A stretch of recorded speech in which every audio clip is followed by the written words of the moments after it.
Welcome to the Impactful Engineer Project.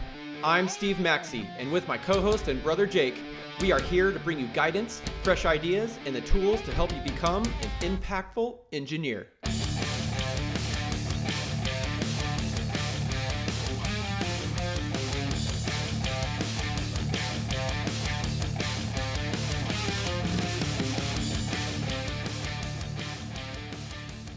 Well, welcome to our very first episode of the Impactful Engineering Project.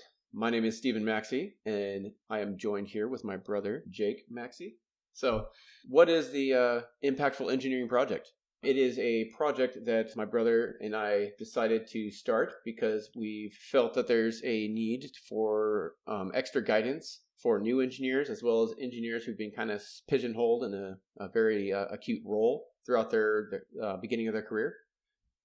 Both of us have been fortunate in our own careers to have really solid bosses, mentors, even coworkers that have really pushed us beyond our standard engineers' growth path to excel in our prospective careers, as well as build the relationships and the interpersonal skills needed to be a really successful engineer. So, do you have anything to add to that, Jacob? Yeah, I agree. I mean, we've seen a lot. I've been in the MEP electrical engineering industry for 8 years. I've been through multiple jobs. Each one had some great bosses, some great coworkers, good mentors. So we've seen a lot. I feel like we have some good stuff to share, and I feel like I just want to get the stuff out there. I feel like it's going to help. Yeah, definitely. So as Jake just mentioned, he's an electrical engineer. Myself, I'm actually a mechanical engineer, and so we felt that our different engineering backgrounds would complement each other quite well for a podcast like this, because while there are different engineering industries, mechanical, electrical, civil, nuclear, etc. We can all kind of take the same learning cues throughout the various industries and really be able to apply them to where we're working at. So a quick little recap of my background. I actually started out from school in aerospace for about 3.5 years. I was really fortunate to have a very brilliant director of engineering who was really into hands-on coaching. And so I learned a ton, and then I had a really nice coworker who was actually just a CAD drafter, but he was so skilled in SolidWorks, which is the CAD package I typically use, and I became super effective at utilizing SolidWorks in my designs, that it just kind of propelled my growth path as a design engineer. So I've always been in new product development.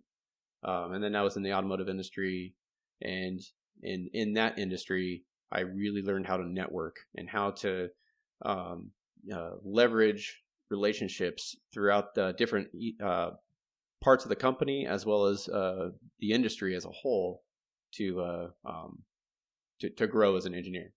And now I'm actually in consumer products, more specifically with hand tools, and I was able to bring in all the networking skills that I've learned in the past into this industry, and just it's been fantastic. So anyway, so enough about us. We just kind of want to give a quick recap. Did you have anything else to add about your background, Jake? Yeah, sure. I'll just expand a little bit. Okay. I've been in the MEP engineering industry my entire career. So I started out as electrical designer, and was brought up pretty quickly through the ranks. Became project manager for a bunch of architectural projects. Recently got my professional engineering license, so I'm licensed in 5 states now. About 8 years in the industry, electrical engineering. Awesome. So I did want to say that, like, to your point though, all the skills and techniques and strategies and stuff we're going to discuss carries over into every engineering industry, just like you were talking about earlier. Yeah. Yeah, I mean, Jake and I have bounced ideas back and forth throughout our careers. Even though we're in completely separate industries, and uh, it's helped us, collaborate and generate, new ideas and new action items for us to follow through on to be more successful. And so, even though he has no idea what I do on a day to day basis, and I have no idea what he does on a day to day basis, we've been able to really be able to collaborate on all the principles and ideas that have just helped both of us grow our own careers. So, what does an impactful engineer look like? An impactful engineer is an engineer that's able to really make an impact on not only like the company they're working at, but their fellow engineers to influence and coach. Even if they're not like a manager, you can coach upwards, as well as being impactful in your community and being a good human being. Both Jake and I feel that being a good human is so important, as not only being a good human in general, but it helps grow your influence in engineering as well. Do you have anything to add on that, Jake? I'm sure we're going to expand on that a lot in the future. It kind of probably sounds vague right now. Yeah. But that's what we're going to build you guys, help build people into, and we're still growing. We just feel like we want to share what we've learned so far and figure out what's next, and bring it out into, the engineering community. So Yeah. we'll figure it all out, and it'll make a lot more sense as we get into it. Yeah, definitely. And this podcast was also an idea for us to grow ourselves. To bring in guests that are far more experienced than us, to discuss new concepts and as a learning avenue for us to grow, continually, because in the end, engineers like to continually learn, continually grow, and otherwise it just gets boring. So our first topic for today is going to be, you're a senior undergraduate. What do you do before you start looking for a job? Is there anything you can do while taking your classes, before you actually start, looking for a job and interviewing? And the answer is definitely yes. Building a network, reaching out to alumni from your university in the fields that you're interested in is very important, because they're going to be cheerleaders for you when you are applying for new jobs right out of school, and because they're already going to know you, they're going to be at that same company you're applying for, and they're going to be able to put in a good word, and also be able to explain the company culture to you, so you can kind of decide what company you want to apply for, because an interview is not just a one-way street. It's something that is going to be like, you're interviewing the company to make sure that it's a good fit for you, and they're interviewing you to make sure they're a good fit, or you're a good fit for them, because otherwise it's going to be a bad relationship and there's not going to be a lot of success there. Hey, my fellow impactful engineers. If there's one thing that you could do to help out this community, it's to keep listening to the podcast, but also, if you found value in it, to share it with one person, give us a 5-star review, or even leave a text review. It'll only take a few seconds of your time. Find that person that you think could enjoy some of this or learn from it, and pass on the good word. Now back to the show.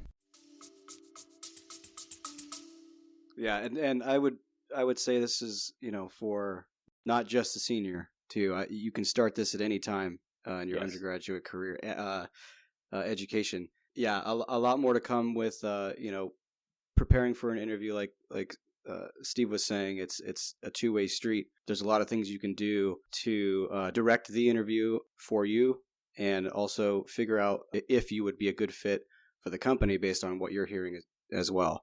Just talking about, what job are you going to be in, or what do you actually want to do with your degree, or what are your goals?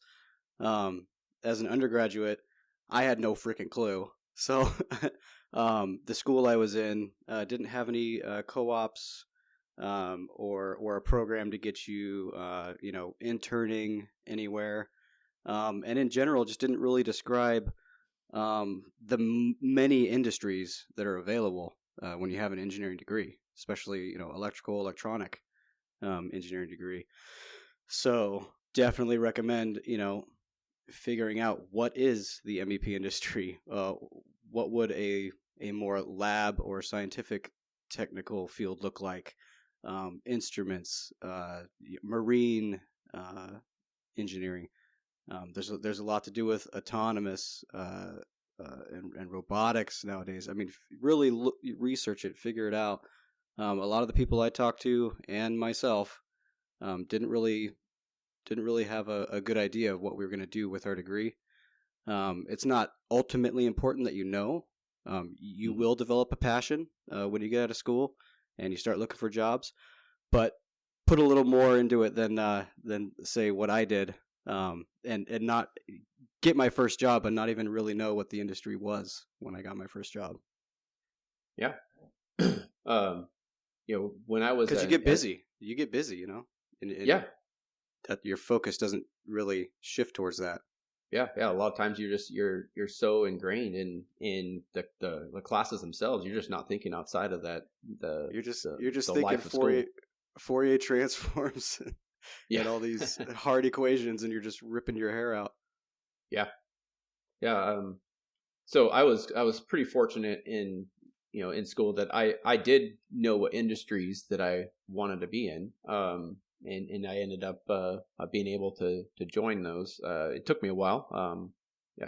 I graduated in 2010, which in the middle of a recession. So getting a job was quite hard, but I stuck it out because I knew the handful of industries I want to be a part of, and so 10 months after I graduated, I finally landed a job in aerospace, which is one of the industries. So it's okay to not know what industry you want to be in. And, I found out that even the industries I had the most interest in weren't necessarily actually the best ones to work in, because it really just depends on the individual companies. I never thought I'd be working in hand tools, and it's been fantastic. I've had a ton of fun there, and they're great people. It's a great company to work for, and it blows me away that I thought, oh, I'll be in the automotive industry, I'll love it and be the best. And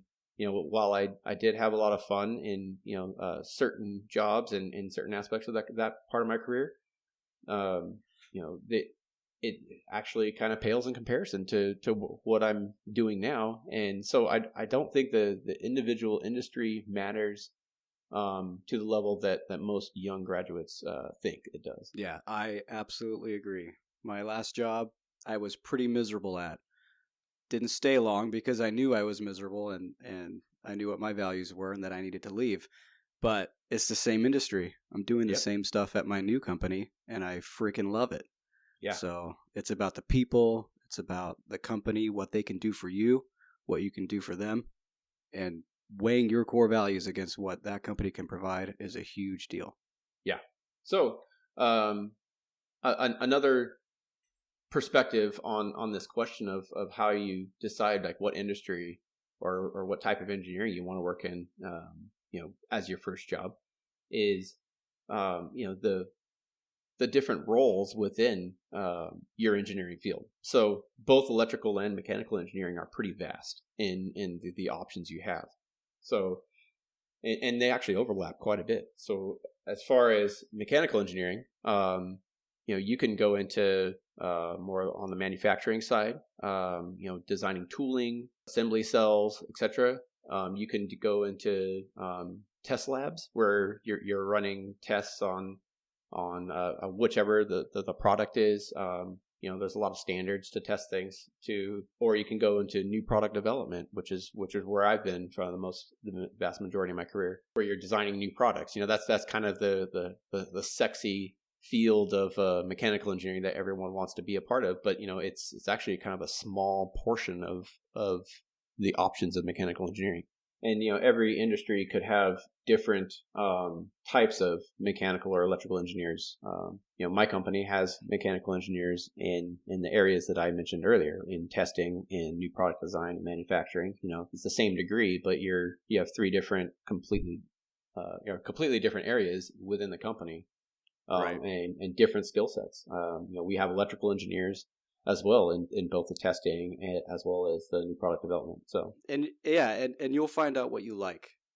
yeah, It could be an aspect of one of those jobs that's really appealing to you. yeah. And I know mechanical guys who absolutely love the manufacturing side. They want to figure out how to tool things up, how to actually make the product, and they could care less about designing the like say a screwdriver. They're like that seems super boring. I want to actually figure out how to make it.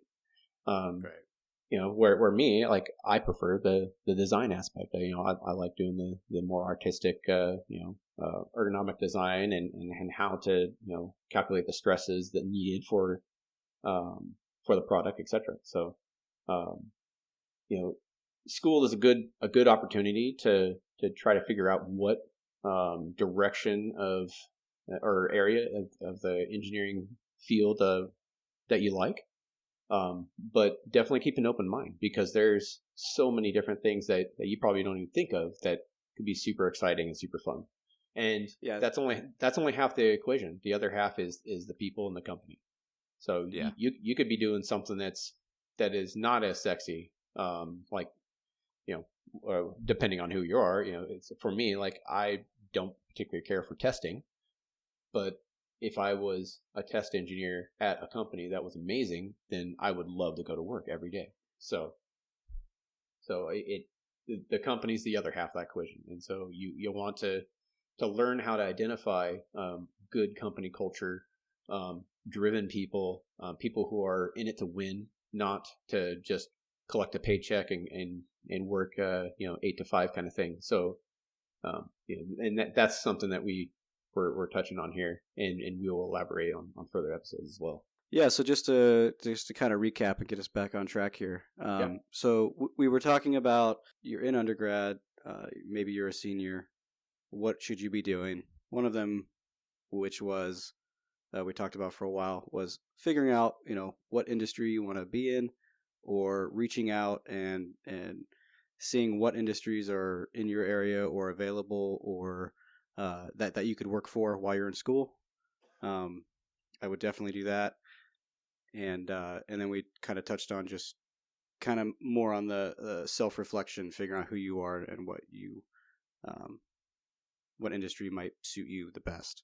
So we've kind of like wrapped that up. Mm-hmm. Definitely go into more detail about that in further episodes and how you can do that.